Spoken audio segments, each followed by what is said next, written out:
মাছের ডিম তো অনেক রকমভাবে রান্না করে খেয়েছেন, একবার এই রকম লতি দিয়ে মাছের ডিম রান্না করে খাবেন, স্বাদ মুখে লেগে থাকবে। আমি একটি মিক্সির জারের মধ্যে দিয়ে দিচ্ছি কাঁচা লঙ্কা, দিয়ে দিচ্ছি শুকনো লঙ্কা, দিয়ে দিলাম অল্প পরিমাণে জল। আমি এখন লঙ্কাটা পেস্ট করে নেব। লঙ্কা আমার পেস্ট করা হয়ে গেছে।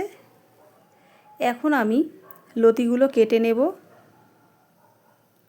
লতিগুলো আমার কাটা হয়ে গেছে, ভালোভাবে কেটে পরিষ্কার করে ধুয়ে নিয়েছি। এখানে নিয়েছি রুই মাছের ডিম, নিয়েছি পেঁয়াজ কুচি, রসুন গ্রেটারে গ্রেট করে নিয়েছি, আর কাঁচা লঙ্কা দিয়ে আমি অন্য একটা তরকারি করব, সেই জন্য একবারে এখানে নিয়ে এসেছি।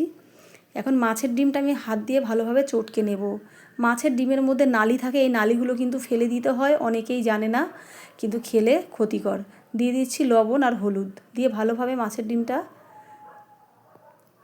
নেড়ে নেব। এরপর আমি কড়াইতে দিয়ে দিচ্ছি সাদা তেল। তেলটা কড়াইয়ের চারিদিকে ভালোভাবে লাগিয়ে নেব। মাছের ডিম আমি ভালোভাবে ভেজে নেব। আপনারা চাইলে মাছের ডিমের বড়া করেও লতিতে দিতে পারেন। আমি মাছের ডিমটা ভালোভাবে ঝুরি ঝুরো করে ভেজে নেব, ভুজিয়া করে নেব। ভাজা আমার হয়ে গেছে, একটা প্লেটে আমি তুলে নিচ্ছি। কড়াইতে দিয়ে দিচ্ছি সর্ষের তেল। সর্ষের তেলেই কিন্তু আমি লতিটা রান্না করব।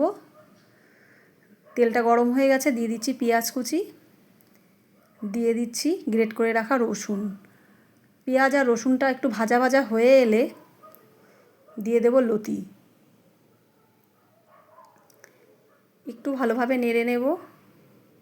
এরপর দিয়ে দেব স্বাদ মতো লবণ, দিয়ে দেব হলুদ, দিয়ে দেব শুকনো লঙ্কা কাঁচা লঙ্কার পেস্ট। আপনারা যে যেরকম ঝাল পছন্দ করেন ঠিক সেই রকম ঝাল এখানে আপনারা দেবেন। লতি একটু ঝাল ঝাল হলে খেতে কিন্তু ভালো লাগে। ভালোভাবে কষিয়ে নেব, এমনভাবে কষাবো যাতে লতিটা যেন অর্ধেক সেদ্ধ হয়ে যায়। তো লতিটা কষানো হয়ে গেছে, এরপর দিয়ে দিচ্ছি ভেজে রাখা ডিম। ডিমটা দিয়ে আরেকটু ভালোভাবে কষিয়ে নেব। তরকারি যত কষানো হবে খেতেও কিন্তু খুব ভালো হয়। তো কষানো আমার হয়ে গেছে, এরপর দিয়ে দেবো অল্প পরিমাণে জল।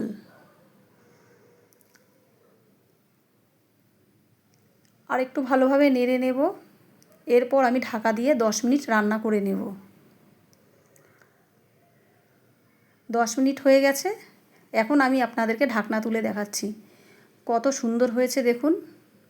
লতিটা কিন্তু আমি একদম শুকনো করে ফেলেছি, আপনারা চাইলে একটু ভিজা ভিজাও রাখতে পারেন। এরপর আমি নামিয়ে নেব। আপনারাও এইভাবে বাড়িতে লতি দিয়ে রুই মাছের ডিম দিয়ে রান্না করে খাবেন, স্বাদ মুখে লেগে থাকবে। গরম গরম ভাতের সাথে খুব ভালো লাগবে খেতে। আমার ভিডিওটা আপনাদের ভালো লাগলে অবশ্যই লাইক শেয়ার করবেন বন্ধুদের সাথে।